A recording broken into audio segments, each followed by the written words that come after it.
What's going on, Paisanos? V here. Come at you guys. Well, done on a market watch today. The market constantly is growing. And it's really weird to say that because for a while we've seen it grow, but we've seen it grow kind of more like a roller coaster where prices will go up, prices will go down. Certain reprints will come and hopefully tank the price, and in some cases it did. And in other situations, we've seen prices go out of control. And in this video, we're going to be talking about a bunch of cards that are just off the rails. Some of which hasn't really spiked yet, but will. And some of which are just so insanely high in value, is it even worth buying the card? Guys, if you're new to the channel, please make sure to hit the subscribe button, like button, comment down below. Comment question of the day. Let's get really into it. What is the most expensive thing you own in this game? Is it the World Championship 2018 envelope? Could it be a certain playset of cards? We'll even say a playset like Ultimate Maxis. Let me know with the most expensive thing in this game that you owned. I'll tell you right now, mine is not my 2018 World Championship envelope, or several of my 2019 envelopes, or my playset of Maxi. Those are worthless to me. The most expensive thing I own in this game, you guys should check out my Instagram, it's on there, is my Yu-Gi-Oh! Duelist King Champions. I have 2 of them, full Millennium puzzles, with my name on them, because I earned them. That's how long I've been playing this game. Those 2, I don't even know the price. One of them I have signed by Maximilian Pegasus and Joy Wheeler. The other one is still, I mean, they definitely need a little fixing up as far as the plexiglass, but I can't even put a price on these. And I own 2 remote Yu-Gi-Oh! Duelists. If any of them still exist, more than likely own one of these. One thing, I'll probably take a picture and pop it on Instagram today. A little reminder of what to me, is my most expensive and valuable treasure in this game.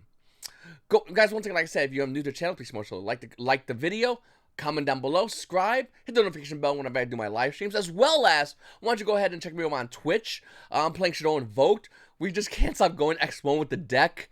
Yesterday I went 4-1 with the deck, not bad, took 2nd place. I just can't go, I stopped going X1. I'm trying to. I'm trying to go, like, undefeated. It's just, I give a free game away every time I play Shadow Invoked. It's literally Willy Wonka, the deck. Definitely my favorite deck in the game, and later on today I'll have a video coming out showing one of the matches I played yesterday on my live stream, so go ahead and check that out. Like I said, just hit to subscribe in order to be notified when that video comes up. Okay, Underworld Goddess of the Closed World is a card when it first dropped out of Blazing Vortex. I didn't like this card. Don't get me wrong, I like the effect, I like the picture, but the link cost of 5, not 4, is an insanely huge deal.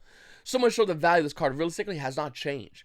Even though the market price showing this card to be roughly around $26, the value realistically is roughly around $27. After that one's gone, you're looking to pay almost $28 a copy. And the card's been hovering a little under the $30 price point. I mostly went up to $35, and now it's barely holding on to $27. Okay, if this card was a link 4, I think a lot of players would definitely play this card. Being the fact that it's not a link 4, it's a link 5, the card's not seeing any kind of play, to be honest with you. Well, it'd be cool if Konami made a playmat with this card, because unlike a lot of the playmats they've done, this one would be really, really cool for the artwork, obviously. It has beautiful artwork, maybe even a field center. Unfortunately, on the Word of Gods, we don't know when it's going to see meta play. Some people are going to comment down below. I play it in my X deck, and that's fine, but we're talking like an extravaganza top cut decks. How many actually ran this card? And actually used it and said it was very needed in their deck? Not a lot, if I had to guess. Not that this card's a bad card, it's just not seeing play right now. I do think this card definitely has the potential to go up higher in value in the future. I secured my copy already. I have it over in my pile of cards. And if you haven't got yours yet, it's really cheap. It's really, once again, really inexpensive. It's from Blazing Vortex. I would definitely recommend you pick yours up before it does spike in value. I don't know if it will, but I feel like it's going to. I don't really have any evidence. A lot of cards, we'll talk about evidence. I don't have any. I just feel like this card would definitely be worth some value in the future. Pot of Extravagance at a 2020 10 Lost Memories with a $29 market price, almost $30, is actually roughly around $30. This card's actually rising a little bit in value. It used to be 25, and now it's 30. Now, that might not be a big deal, but it is a pretty significant deal. And the thing about Pot of Extravagance is, I still don't recommend you go ahead and buy this. In fact, I may be watching this video right now, I think you should sell yours. Why would I say such a thing? Why would you say such mean things about Pot of Extravagance? Well, being the fact that there's multiple copies of the card, and including the collector's rare, by the way, which is the highest rarity technically, with a $65 to $68 price point for the unlimited. Anyone first edition version has $150 starting, which is absolutely insane. I do think we're going to see more reprints of Pot of Extravagance. I mean, we're looking at 3 of them in the past year. I do think we're going to be able to see an Ultimate Rare coming out in an OTS pack. I wouldn't be surprised. We've seen Pod of Zai's get Ultimate Rare, Pod Duality got an Ultimate Rare. Even though Prosperity would be a crazy cool Ultimate Rare, it will more than likely be Pod of Extravagance getting an Ultimate Rare treatment. So don't be surprised if that was to happen. So if you own any copy of this, I don't even care if it's collector's rare. I would get rid of it if you're not using it. Obviously, if you're using this card, it's definitely a card that's really good. But once again, if you're not, it's $30. I actually have 3 of these I'm going to be listing soon. Then we have Dangers in general. Now, Dangers have slowly, and I mean slowly, been increasing in value. The question is why? Well, I don't think it's that big of a deal for anyone to realize the fact that this decor itself can be used as an engine. It's severely hitting the balance right now, but it's not going to be like that way forever. And looking at Dangers, I can definitely see these cards rising higher in value as time goes on due to the fact that YGOPaisano is realizing that this engine can easily be splashed in almost any deck to gain that deck advantage. You got Danger Tsuchinoko, original print out of Soul Fusion, being $22. Danger Bigfoot, Cybernetic Horizon, original print starting at $26. And then a reprint Tsuchinoko being $11. Reprinted Bigfoot being roughly around $15. Other cards like Danger Thunderbird being roughly around $10. I mean, this is really good. I personally think Jackalop's highly undervalued. It's roughly around $2. Whether you want the Ultra Rare out of Cybernetic Horizon or the original, the prismatic version being roughly around $2 out of the 2019 Gold Arc. I think this is insanely undervalued, where this might be the new stabilization price point for the card prices. Okay, then we have number 106 Giant Hand. You're going to say, V, look, V, it's a gold card. It's worth money, ergo, got him. Sure, we'll talk about that in a bit, but not really. Okay, market price supposed to be roughly around $9. The card is $12. Gee. Let's look at the other version of Giant Hand. Okay, no big deal. All you had to do was top a YCS during a certain time period in order to access the other version of the Giant Hand. If not, you gotta pay $12 for a gold rare version. Here's the funny part about this. It doesn't matter if this card came out of Premium Gold, Infinite Gold, or if it came out of Bowser's Legends. Why would I say Bowser's Legends? Because Minerva is doing the same exact thing. Any price card, for the most part, any price card that has even only one printing is starting to rise in value. We saw it with Minerva last week, and now we're seeing with Giant Hand this week. It doesn't mean Giant Hand, Premium Gold, Infinite Gold is the big deal value. It's not. But can you get the other versions? No? Okay, then yeah, you have to buy this ugly looking gold rare. Sorry. That's how it works. And nobody's really playing Giant Hand, but it's still cool. Okay. Gandala, the Mystery Dust Kaiju, is definitely a card that's been rising in value due to the fact that if you're playing against Bird Up and you have Kaijus, if you don't have your talents, this is the card. In general, this card is really good. And in general, the Kaiju's engine itself has always been really good, coming in and out of the meta sporadically. Looking at Gandala out of Breakers and Shouts with an $8 market price, the value, well, it's roughly near $8, about $7.50 starting on the TCG player. Obviously, you want to get the other version, you got to go back to 2016 and get the 2016 version, which has been bought out. It's roughly around $17 a copy for this card. Do you have it? Then we have Archery and Eccentric out of Clash of Rebellions with a $5 market price. The value of this card starting right now is at $11. Now listen, I always say, and I've been saying this forever, pendulums are a mechanic, they're not a decor. We talk about pendulums like they are a decor, but realistically, they are a mechanic. If that makes any sense to anybody watching this video. Meaning, if it's inevitable, we're going to see pendulums become good again. I'm talking about it as a decor. Please follow me on this one. It does get confusing. Pendulums will definitely see play. The question is, what pendulum monsters can see play? I don't know about you, but I pretty much have every 3 of a pendulum monster I can get my hands on in a separate double deck box. It's like one of these. And they're filled with, like each side is filled with as many pendulum cards as the best rarity I can get my hands on. Including Secret Rare, Archery, and Eccentric out of Clash of Rebellions. If you don't want to buy the highest rarity version, but just want to have it, there's tons of other rarities, starting with Common at 24 cents. Obviously, the Secret Rare just recently doubled in price. It's got out of Clash of Rebellions. It's going to continue to increase as time goes on. Then we have Starliege Lord Galaxian. I love, and I mean love that name. Beautiful. Problem is, I don't know why this card's worth money. You got 2014 Mega Tin Mega Pack version with roughly around $7, even though the market price is roughly around $1, as well as just from the light version. $3 market price, and it's roughly near $6. I don't know why this is worth anything. I have a couple of these myself, and if anyone can answer that in the comments down below, I'd greatly appreciate that. Like, that would be a big help. Then we have Photon Sanctuary, a card in which has always been worth money. Konami has not reprinted this, So it just becomes more money.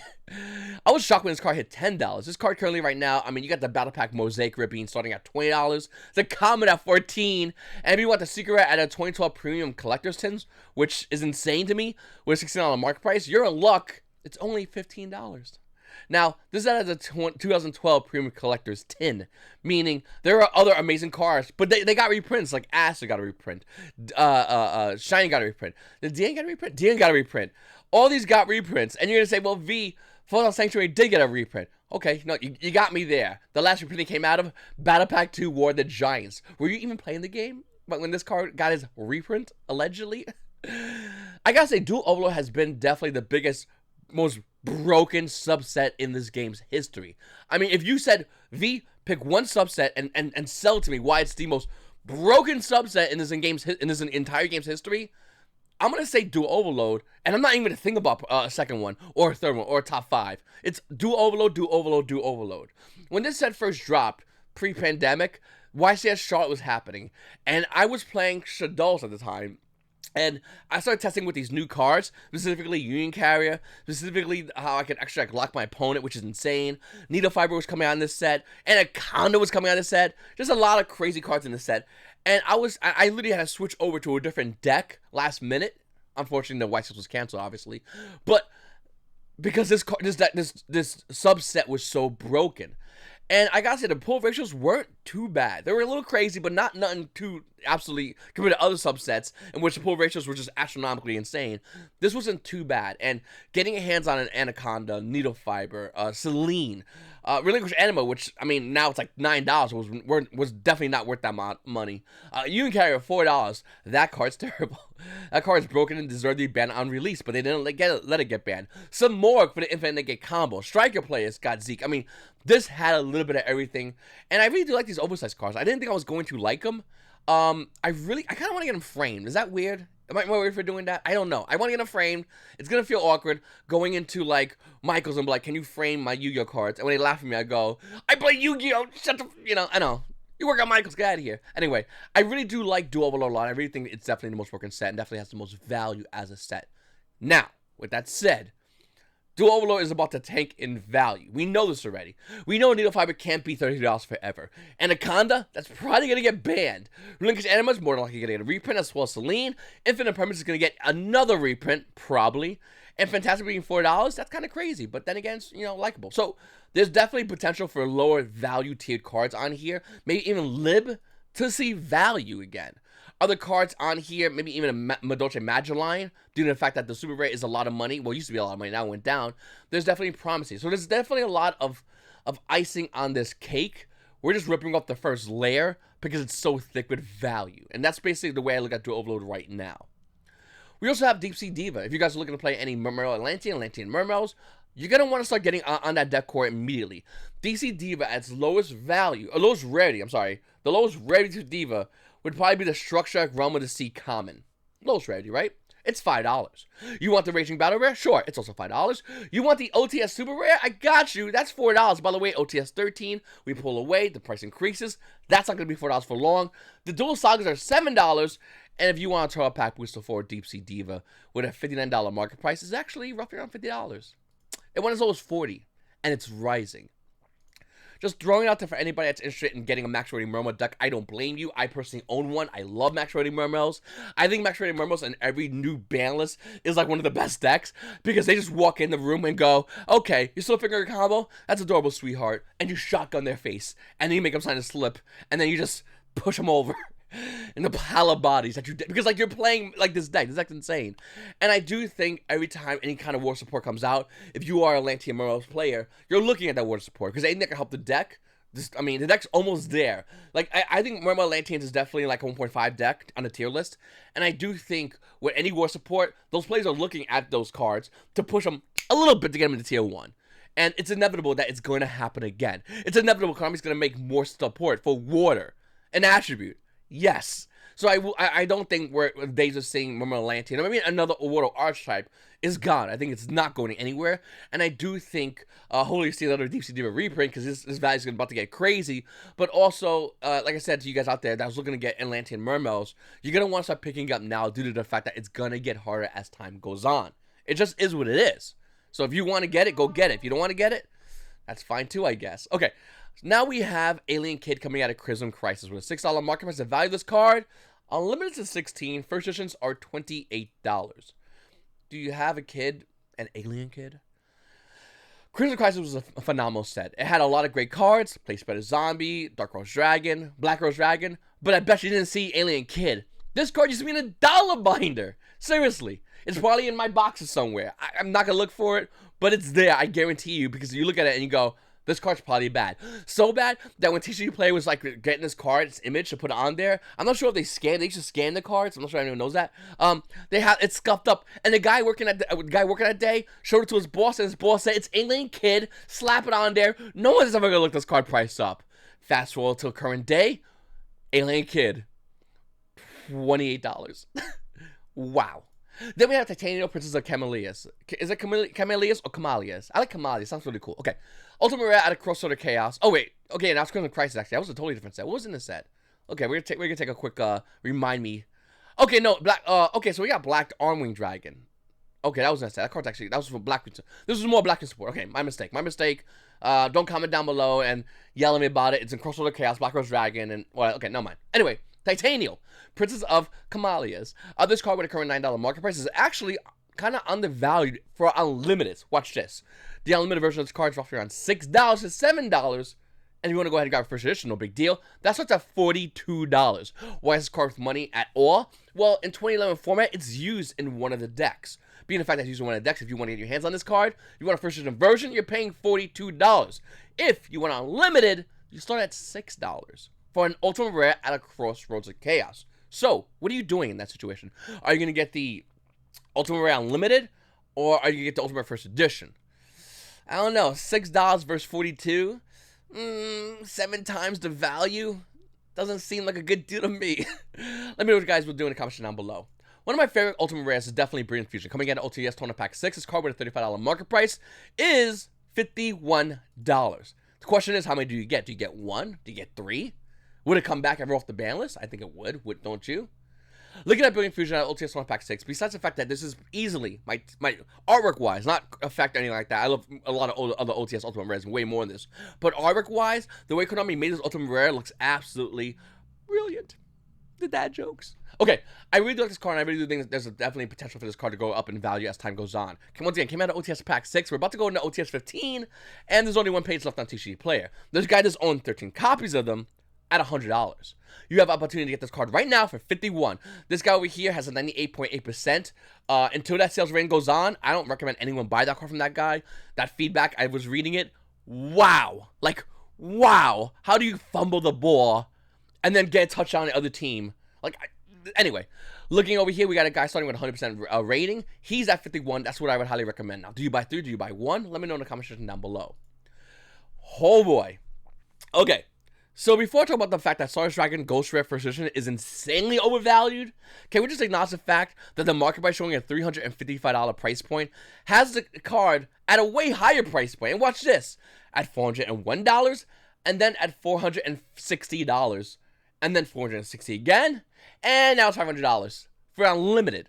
At one point in this game's history, the unlimited copy of Star Dragon Ghost Rare was barely hitting $100.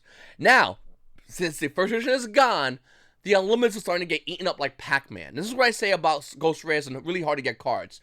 Especially Ghost Rares specifically. Because if the first edition is cleaned out, the unlimited versions, and we might see this in Titanium's case by the way, is going to get cleaned out as well. And they're going to get some really stupid numbers. Now, if you want a first edition version of Ghost Rare Star Dragon, that bad boy starts at $1,400. You want to name it for some ungodly reason? $2,000. For Star Dragon Ghost Rare out of Duelist Genesis. The craziest thing about this card is that it's not done moving up higher in value. This is more likely going to be one of many, I think, the Black Lotus of Yu-Gi-Oh! The creme de la creme, the card. Even if you don't play the game, you know that's what Star Dragon is going to be. The card price, once again, I love to share the story with you guys. In 2015, when I got mine, was $75. People were laughing at me as I was buying this card and flexing it back in the day. 2015 format. It's a lot of money now. Here's the thing. You're probably watching going, V, I just started in the game. I don't care. Don't say this to me. It gets me sad. I get it. I get it 100%. I understand. Now, let me tell you something.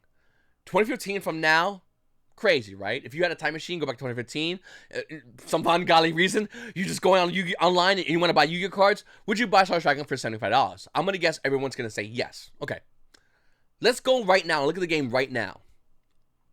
Think of it this way. The Yu-Gi-Oh players of 2030, 2040 maybe, 2050, where we all have robot arms, whatever, they're going to look at Star Dragon and go, wait a minute. That card was $1,400? And you're going to go, yeah, it was. That card's way more now than it was in the past. I think we all agree on that. Looking at 2015 to now, looking from now to the future, that's a very likely scenario. But how about this? Let's just add one more to you to really mess your brain up. Scramble it up nice and good.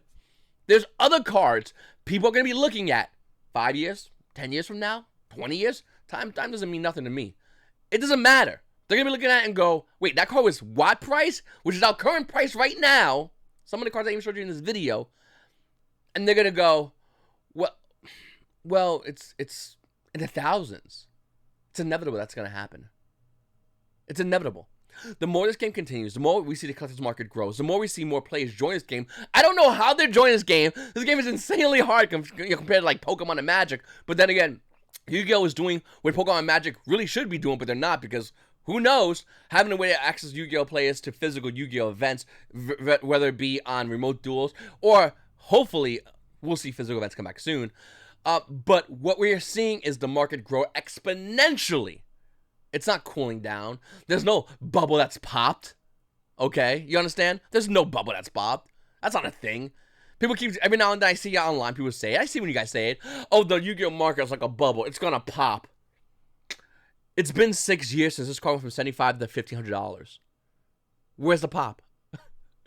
And if you think this is crazy, once again, fast forward more in the future, that guy who said the Yu-Gi-Oh bubble is gonna pop is gonna be babbling about how we could have got this card for $1,500. That's what I'm trying to say. Like the values of a lot of cards are going to go crazy. Let's look at one more real quick. I love looking at Ghost Rays. They look beautiful. On the side of Light Destruction with an $88 market price. The unlimited versions is roughly around $100. The first version is at $200. Now, once again, that is a 100% increase. I get it for a first edition version. But when you look at Star Dragon and you look at the fact that the first editions are $1,400 and the unlimiteds are $500, kind of makes sense. In fact, that's kind of undervalued. You keep going, by the way, with a Ghost Ray Honest, and you'll see the fact that the card can easily hit, probably around $600. I think that's a very fair comparison. The unlimiteds probably are going to be moving up along with it. Once again, first editions go up, the unlimiteds eventually follow. Now, with that said, what do you do with the Honest? Do you play 1, 2, 3? Personally speaking, I want to playset this card, first edition. I got a long time ago because I'm a Lightsworn fanboy, and I started working on Lightsworn, so I looked at Ultimate Adjustment Dragon. We're not even going to talk about that, but I think Honest is definitely a phenomenal card. For you, right now, you need one. If you're looking to play in 2011 format. If you're looking to collect, obviously you want to get 3 of this card. And if you're just going V, I don't want to buy Ghost Rares. They hurt my wallet. And I told my wallet I will stop beating it. No big deal. There's still other versions of Honest, including a dual toner version, which is roughly around $5 with only 15 listings. You get the original Prince Secret Rare for now with a $28 market price. The unlimited is roughly around $28, but if you want first editions, that's also spiked up to roughly around $84. So you got unlimited Honest for about $20 original print. There's also another Secret Rare Honest that looks like the original Prince Secret Rare. That version came out of where are you? Where are you, Honest? Okay, it's showing me White Schwartz, and I don't want to look at those. Those are really whatever. Okay. I thought it was another Secret Rare. No, there's not. Okay, I'm wrong. I thought there was another Secret Rare, but evidently I'm mistaken. Alright, whatever. Anyway, Honest is one of those other cards that also has definitely promised to go higher in value in the future. Remember we said earlier about how the fact in 2015, if you would have bought a Ghost Rare Artist, you probably would have bought it due to the fact that it's $1,400. Honest is one of those cards right now that I personally think is so undervalued, so insanely low that people are going to start realizing it and eat its price up, and it's going to jack up higher in value. Don't get me wrong, Star Dragon, that boat more likely for a lot of people has sailed. I get it. I'm with you on that one. Like, nobody's looking to pay $400 for a Ghost Rare Yu-Gi-Oh card. Now, but other cards, other Ghost Rares, like Honest, definitely have that promise. We also might see 2011 format, and I talked about this in my previous videos, how the fact that 2011 format is a great format to play. I enjoy the crap out of it. I have 2 decks already built, and I love it. And I do think that even though Gold format Konami kind of went under the radar with, there's always a possibility that Konami could look at 2011 format, because Konami we have other formats in this game, by the way. There's nobody plays it because those are trash formats. Even though I do like speed duels, the Yu-Gi-Oh! Playbase has rejected it. But looking at 2011 format, this could be something Konami can take a huge opportunity in and reprint these kind of decks where, like, they're going to print the old school YCS first and second place deck in a box, whatever, and sell to the playbase. They can start making 2011 tournaments. And if that was to be happening, if Konami was to verifiably go in a 2011 format, the values of a lot of these cards from that format, including Ghost Rare Honest, original print at Light Destruction, which is only $200, which is not a lot compared to looking at Ghost Rare Honest, which is also using that format, is about to get higher in value, as well as a card like Titanium, which the unlimited price points are dirt cheap right now. I really appreciate you guys watching my videos. Make sure to go ahead and click the links down below. Follow me on Twitch. I'm going to be streaming today. We're playing Invoke Shadows. Best deck of the meta, hands down. So you Paisanos have a great day.